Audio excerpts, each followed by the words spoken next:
제사를 지내는 분들이 계신가요? 제사? 네. 안 드셔도 돼요, 손. 네.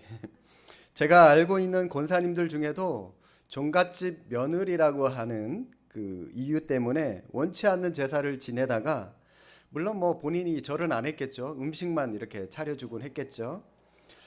그렇게 오랜 세월 동안 제사 아닌 제사를 지내다가 부모님들이 다 돌아가신 후에 형제들하고 협의를 해서 더 이상 제사를 지내지 않기로 했습니다라고 말씀을 하시는 분들을 제가 지금까지 목회를 하면서 여러 분들을 봤습니다. 혹 우리 가운데도 그런 분들이 계실지 모르겠는데, 이번 주 설 연휴가 있죠. 네, 제사를 또 많이들 지내시는 분들이 계실 텐데, 그래서 오늘 제목 한번 보십시오. 제목 주보에 보시면은 기독교가 제사를 반대하는 이유. 예. 한번 제사에 대해서 한번 생각을 해봤으면 좋겠는데, 여러분 중에 혹시 우리 기독교 왜 제사를 지내지 말라고 할까요? 여러분 한번 고민해 보신 분 계신가요? 목사님이 드리지 말라고 그러던데요. 그냥 교회에서 그렇게 배웠는데요. 예, 여러분 그거 말고요. 여러분들이 개인적으로 뭐 공부를 한번 해 보시거나 혹은 연구 조사를 한번 해 보신 분들이 계시느냐라고 제가 그걸 한번 질문을 드린 거거든요. 그런 분들 계신가요? 네.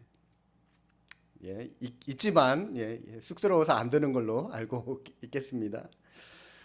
서울 합정동에 양화진이라고 하는 동네가 있는데요. 그곳에 가면은 여러분들 다 아시다시피 100주년 기념교회가 있고요. 또 그 옆에 보면은 기독교 외국인 선교사 묘지가 있습니다. 예, 우리나라 기독교 초창기 때 선교를 하시다가 순교하거나 돌아가신 분들, 또 그분들의 가족들, 자녀들, 이런 외국인들 선교사님들의 묘지가 그곳에 있는데요. 그 옆에 보면은 천주교의 성지라고 할 수 있는 절두산 순교 성지가 있습니다. 절두산 순교 성지. 천주교지만 저는 뭔가 하고 한번 의도적으로 한번 날 잡아서 한번 찾아가 본 적이 있습니다. 그런데요, 여러분 그곳의 그 지명이 절두산입니다. 절두산. 왜 그럴까요? 말 그대로 절단되는 절이죠. 예, 잘리다 절. 머리두. 머리가 잘려나간 산입니다. 그곳이.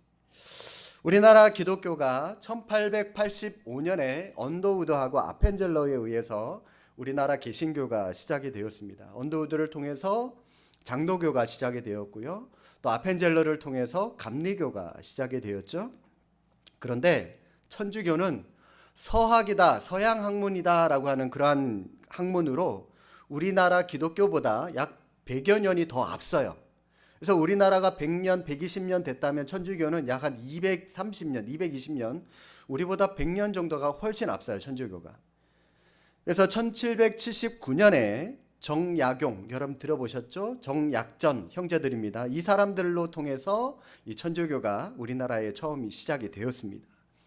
근데 한창 진행이 되다가 1866년 초에 흥선대원군이 천주교를 금하는 금령을 내리게 되고요. 그 금령에 따라서 프랑스 신부들 약 한 10여 명과 그리고 조선인 천주교 신자들을 수천 명을 학살을 하는 일들이 일어났습니다. 이 일을 병인박해라고 부르고요. 이 병인박해를 시작으로 해서 병인양요가 일어나게 됩니다. 여러분들 다 국사 시간 들어보셔서 아시겠죠? 뭐 제너럴 셔머노 사건, 그리고 우리나라 기독교 최초의 선교사였던 토마스 선교사가 이때 순교를 당하게 되는 그러한 일들이 일어나게 되는데, 그때 여러분 이 천주교 신자들이 약 한 8천여 명의 신자들이 목이 잘려나가는 그러한 참수를 당한 곳이 바로 이 절두산이라고 하는 이곳입니다. 순교자는 약 한 8천여 명 정도로 추정을 하고 있는데, 실제로 그곳에는 그 순교 성지에 가면은 기록상 남아있는 순교자의 이름은 고작 29명 정도밖에 이름이 남아있지 않아서 29명 정도만 모시고 있고요. 다른 사람들은 이름이 남아져 있지 않으니까 그때 당시에 뭐 무슨 이름이 있겠습니까? 다 뭐 모슴들은 이름 거의 없잖아요. 그죠? 그냥 뭐 개노마, 머시기 뭐 그러면서 그냥 뭐 부르기 쉬운 대로 그냥 사람들 이름 불러버렸잖아요. 그죠? 그러니까 이름도 제대로 없이, 그러니까 기록에 남아있는 사람들이 별로 없어요. 근데 여러분, 천주교 왜 이토록 많은 사람들이 죽임을 당할 정도로 천주교가 박해를 했을까요? 많은 사람들이 박해를 받았을까요? 그 원인은 천주교가 제사를 거부했기 때문에 그렇습니다. 시대가 조선 시대잖아요, 그죠? 이 시대인 만큼 그때 당시 효를 중요시하고 또 유교의 뿌리가 매우 깊은 그러한 시대였기 때문에 제사를 거부하는 이 천주교야말로 유교를 바탕으로 든든히 세워져 있는 조선이라고 하는 나라를 위태롭게 만드는 반국가적인 반역 행위였기 때문에 아예 그 천주교를 박해를 하기 시작을 했던 겁니다. 이때 여러분 이 절두산뿐만이 아니라 전국의 많은 천주교 신자들 약 한 10,000명에서 20,000명 정도로 천주교인들이 순교를 당했다라고 추정을 하고 있습니다. 그런데 여러분 아이러니한 일이 일어났습니다. 굉장히 아이러니한 일이 일어났습니다. 그게 뭐냐면 제사 때문에 수많은 순교자가 나온 이 천주교가 20세기에 들어오면서 로마 교황청에서 제사를 지내도 됩니다라고 허용을 했다는 거예요. 천주교 제사 지내요, 여러분. 1935년에 교황 비오 11세, 교황 이름입니다. 비오 11세가 공자 존경 의식을 허용을 하고요. 그 이듬해에 일본의 신사 참배도 허용을 했어요. 1939년에는 시체나 죽은 이의 상, 단순한 이름이 기록된 폐에 존경 의식을 행할 수 있도록 허용을 한다라고 하면서 허용을 했습니다. 제사 지내도 된다라고 하는 겁니다. 여러분 이것을 허용한 이유는 조상 제사를 반대한다고 그러니까 전도가 안 되는 거예요. 그죠? 그러니까 그럼 제사 지낸 거 반대 안 할게. 우리 천주교로 많이 와줘. 이러는 거거든요. 자기들 포교 활동에 지장이 있으니까 교황청에서 그냥 자기들 멋대로 성경 해석하고 교리 바꾸면서 허용을 하기 시작했다는 겁니다. 제사 지내는 걸 여러분 받아들이려면 처음부터 받아들이지 왜 이제 와가지고 받아들여서 그때 죽어나간 수많은 10,000명, 20,000명 수많은 순교자들 조상제사 반대하다가 순교당한 그 수많은 천주교인들의 죽음은 뭐가 되는 겁니까? 어처구니 없는 일이 일어났다라고 하는 거죠. 제사를 찬성하는 사람들과요, 또 그리고 뒤늦게 세상과 타협해서 제사를 허용한 이 천주교는 이렇게 얘기를 합니다. 이 제사는 그냥 한 나라의, 그러니까 우리나라, 이 대한민국이라고 하는 나라의 한 나라의 미풍양속일 뿐이고 그냥 문화일 뿐이지 거기에 굳이 종교적인 의미까지는 부여할 필요는 없다라고 그냥 그렇게 타협점을 얘기를 합니다. 그러나 성도 여러분, 제사 행위 속에는 그리스도인으로서 하나님을 자기 인생의 구원자로 섬기는 사람들로서 신앙 양심으로는 도저히 받아들일 수 없는 우상 숭배의 요소가 다분히 포함되어져 있다라고 하는 것입니다. 중요한 것 2가지만 말씀을 드리겠습니다. 첫 번째는요, 조상 제사는 명백한 우상 숭배다라고 하는 사실입니다. 우리나라에서 제사가 처음 시작된 철학적인 의미로 들자면 과거 지향적인 순환론적 사고 때문에 그렇습니다. 좀 말씀이 어렵죠? 조금만 더 쉽게 말씀을 드리면은 역사적으로 원래는 이 조상 숭배라고 하는 제사 의식은 아예 없었습니다. 우리나라 역사로 보면 아예 없었어요. 오직 훌륭한 왕에게만, 오직 그 시대에 큰 업적을 남긴 왕에게만 백성들로 하여금 그 사람이 이런 업적을 남겼으니까 그 사람의 넋을 기리는 차원에서 제사를 지내게 했었어요. 그러다가 이게 서서히 시간이 지나면서 평민들도 자기와 또 자기 가족들, 자기 조상들을 좀 더 우월하게 돋보이기 위해서 우리 가문을 좀 뼈대 있는 가문이라고 다른 사람들에게 자랑하기 위해서 그때부터 제사를 만들기 시작했어요. 그냥 개인적으로.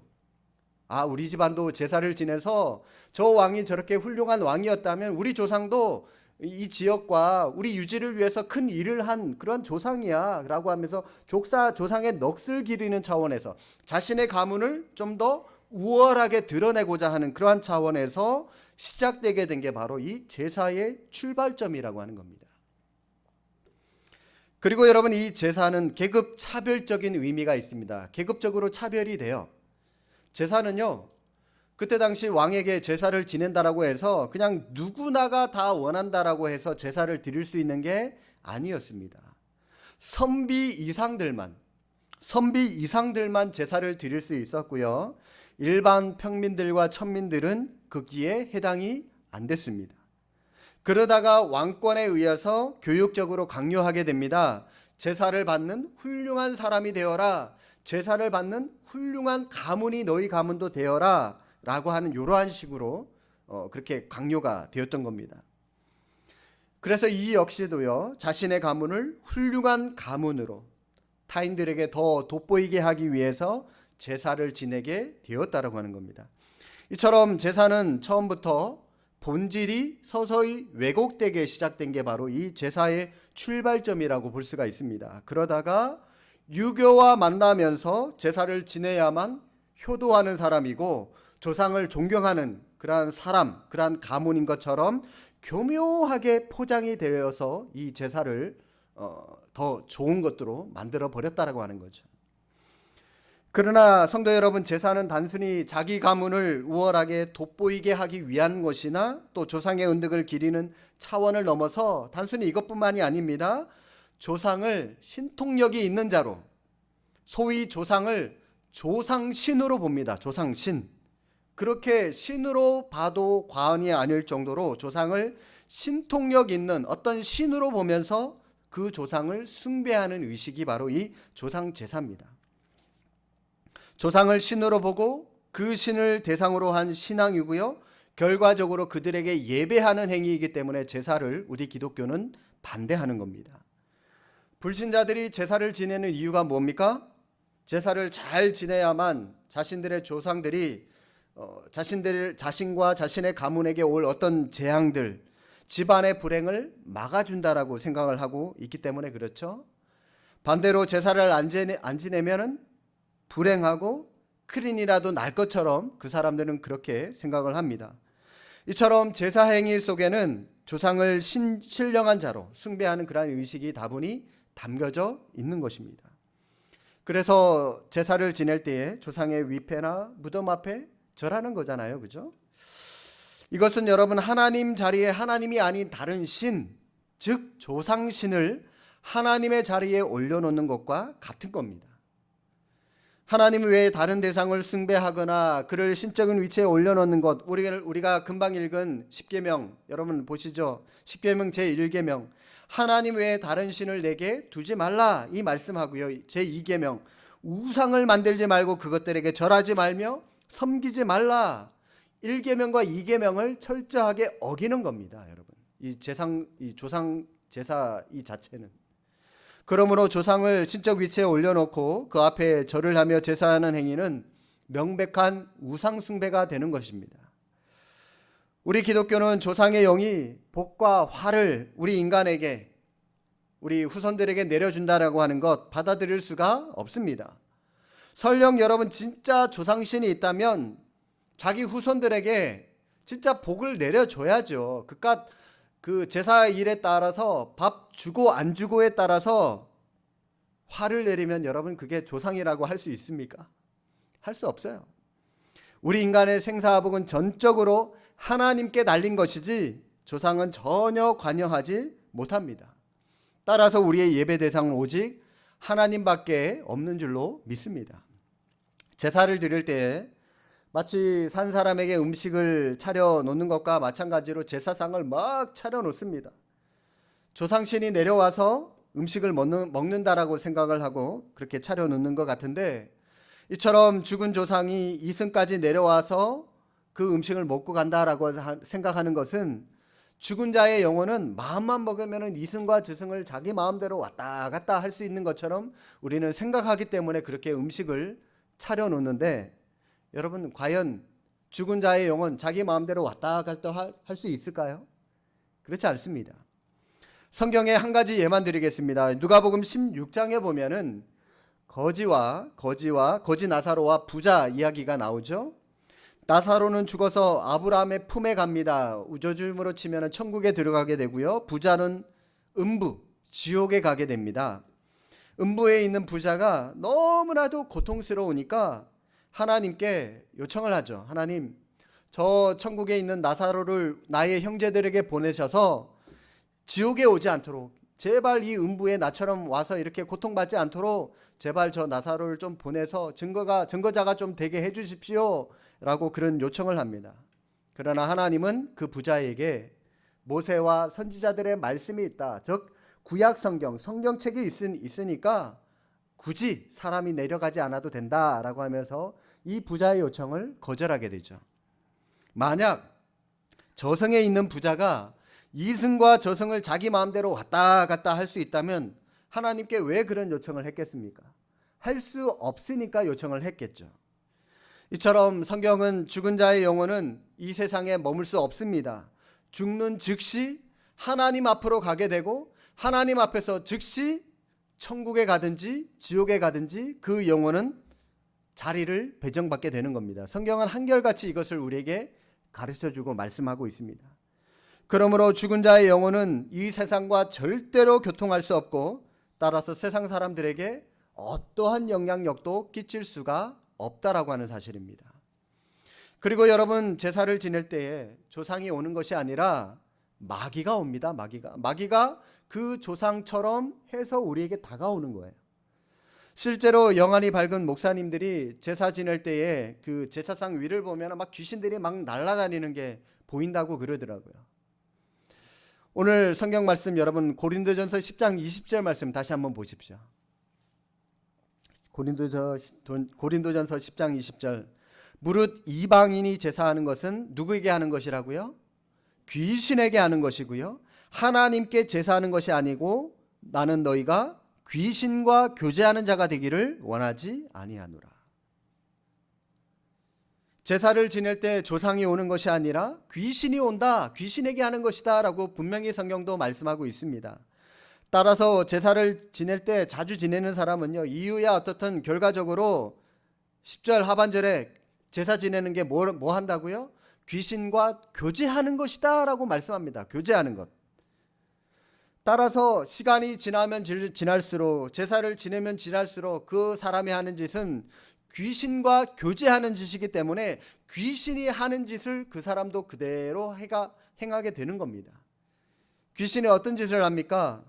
남을 참소하는 짓을 하고, 대적하는 짓을 하고, 약해지게 만들고, 거짓말을 하게 만들고, 병이 생기기도 만들게 하는 거 바로 귀신이 하는 짓인데, 그 짓을 그 귀신과 교제하는 사람들도 그대로 행하게 된다라고 하는 겁니다. 그러므로 우리 그리스도인들은 절대로 제사를 지내면 안 되는 거예요. 제사는 귀신과 교제하는 것이기 때문에, 하나님이 싫어하시는 것이기 때문에 우리 기독교인들은 절대로 제사를 지내면 안 된다라고 하는 겁니다. 오늘 말씀 책갈피에 끼워두시고요. 한 구절만 더 보겠습니다. 신명기 18장으로 한번 가볼게요.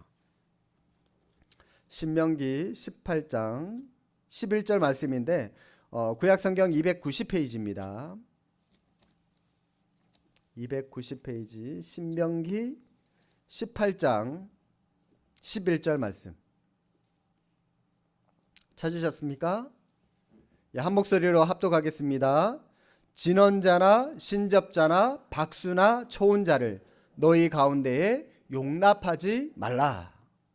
자, 설명드리겠습니다. 진언자, 주문을 외우면서 마법을 거는 주술사가 바로 진언자입니다. 진언자.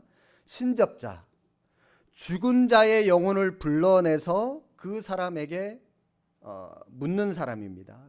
요즘으로 치면 영매자, 여러분들 많이 들어보셨죠? 이 영매자가 바로 신접자입니다. 그리고 박수 여러분들 어떤 사람들로 많이 알고 계시나요? 남자 무당? 예, 남자 무당으로 많이 알고 계시는데, 좀 더 엄격하게 얘기하면요, 남자 무당이 아니라 조로아스터 교회의 승려를 지칭하는 말이고요, 미래의 일을 알아내는 사람입니다. 알아내는 사람. 미래의 일을 알아내는 사람. 그러니까 예언자라고 보시면 돼요. 그냥 인간적인 생각으로 예언자. 그리고 초혼자, 죽은 사람을 찾아서 그들에게 묻는 사람입니다. 그러면 목사님, 이 신접한 자나 초혼자 뭐가 틀립니까? 라고 질문할 수가 있는데, 신접자는 죽은 사람이나 어떤 영적 세계와의 어떤 교류를 시도하는 사람이에요. 그냥 단순히 죽은 사람의 영혼을 불러내는 일입니다. 어떤 사람이 찾아왔어요. 내 사랑하는 아내가 너무 빨리 죽었는데 사랑하는 아내를 좀 만나게 좀 해주십시오. 그의 영혼을 좀 불러주십시오 해서 그 사람 불러내서 보기를 원하는, 그러니까 죽은 자의 영혼을 불러내는, 단순히 그 영혼을 불러내는 사람이 바로 신접자고요. 초혼자는 그 영혼을 불러내어서 앞으로 일어날 미래의 일까지도 물어보는 사람이에요. 그러니까 뭐가 조금 틀린지 아시겠죠? 신접자는 그냥 그 영혼을 단순히 불러내는 거, 그리고 초혼자는 그 사람을 불러내서 좀 더 궁극적으로 앞으로 일어날 일에 대해서 물어보는 거예요.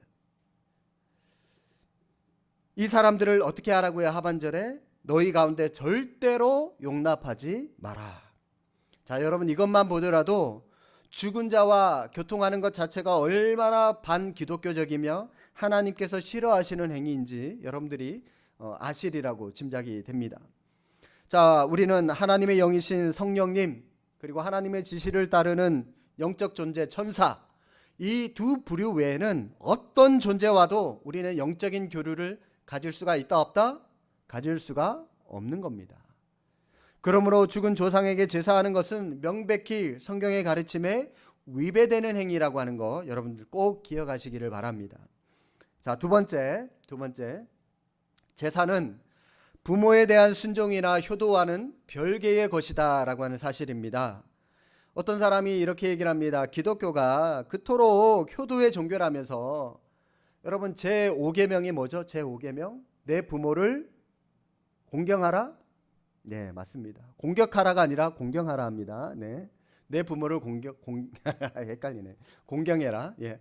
여러분 1계명부터 4계명까지가 우리 하나님과 인간 사이에서 지켜져야 할 계명입니다.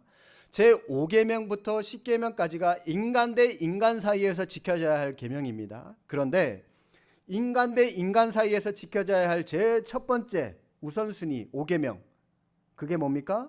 내 부모를 공경해라. 이만큼 부모 효도를 굉장히 성경에서도 강조하고 있습니다. 이것을 빌미로 어떤 사람들이 이렇게 얘기를 해요. 이처럼 기독교가 제5계명에 내 부모를 공경해라 효를 얘기하면서 왜 교회에서는 제사를 지내지 말라고 하는가? 앞뒤가 안 맞는 말이 아니냐라고 이렇게 얘기를 하는데, 여러분들도 여기에 공감하시나요? 어떤가요? 효도하라고 하면서 효도의 한 방법인 제사를 금하는 것 어불성설이 아닙니까? 라고 얘기를 많이들 들어보신 분들도 계실 텐데, 그리고 우리 기독교가 사실 이것 때문에 불신자들에게 많은 오해와 비판을 받고 있는 것도 사실입니다. 기독교인들은 부모도 모르고 조상도 모르는 불효자들이다 뭐 그러기도 하고요. 기독교는 다 좋은데 제사를 안 지내서 나쁘다느니, 이런 비판, 때로는 비방에 가까운 오해를 우리가 받기도 합니다. 제사를 찬성하는 불신자들 제사와 이 효를 연결을 해서 많이들 얘기를 하고 있는데, 근데 여러분 한번 가만히 생각을 해 보십시오.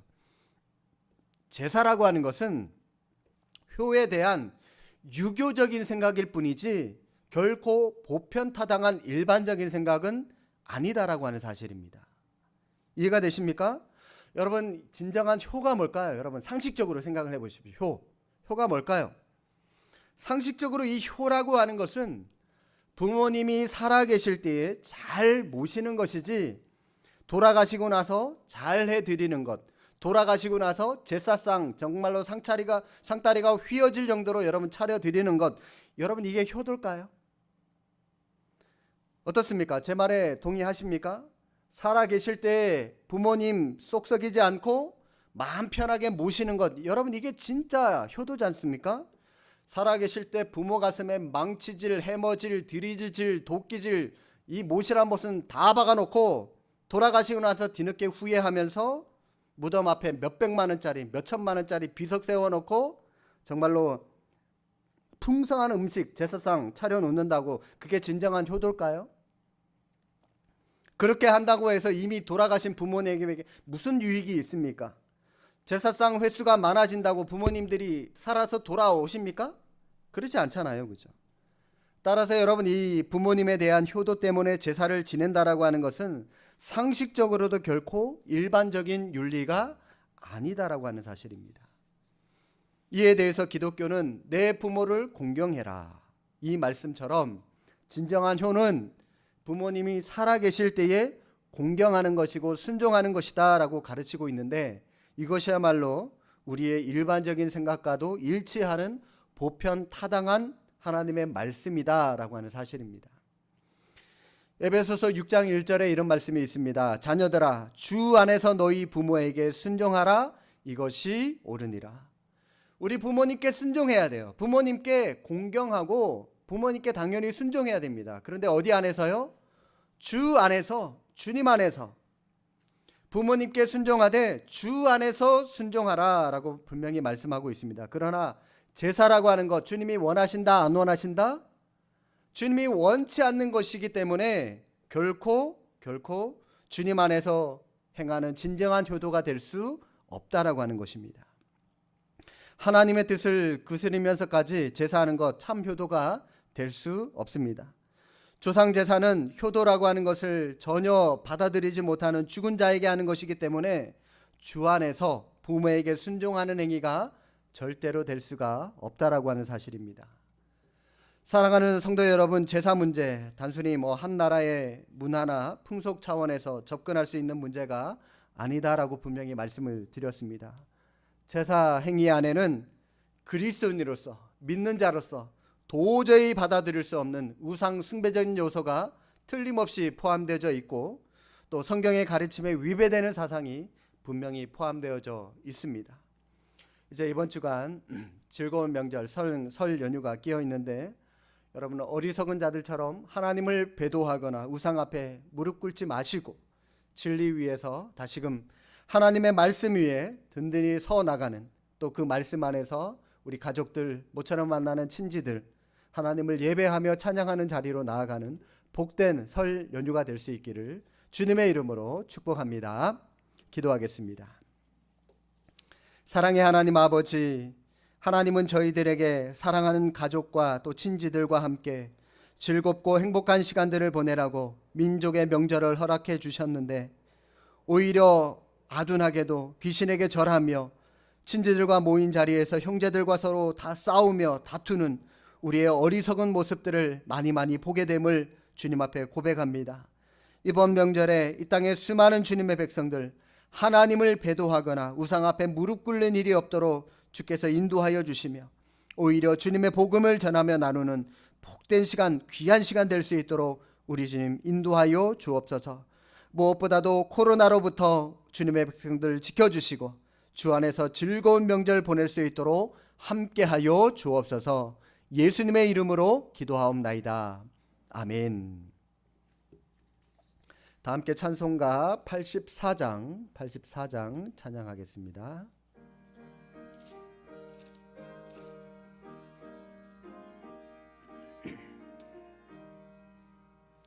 온 세상이 캄캄하여서 참 빛이 없었더니 그 빛나는 영광 나타나 온 세상 빛이었네. 영광의 주,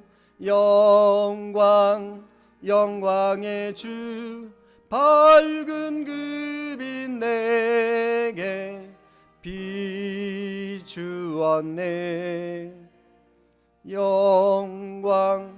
영광의 주, 영광의 주, 이 세상의 빛은 오직 주 예수님. 주 말씀을 믿는 사람은 그 마음이 시원하고 주 명령을 준행하는 자 그 귀리 완하겠네. 영광의 주, 영광의 주, 밝은 그 빛 내게 비추었네. 영광의 주, 영광의 주, 이 세상의 빛은 오직 주 예수님. 죄 가운데 사는 사람은 그 눈이 어두워도 그 죄악을 짓는 날에는 그 눈이 밝아지네. 영광 영광의 주, 영광 영광의 주, 읽은 그 빛 내게 비추었네. 영광 영광의 주, 영광 영광의 주, 이 세상의 빛은 오직 주 예수님.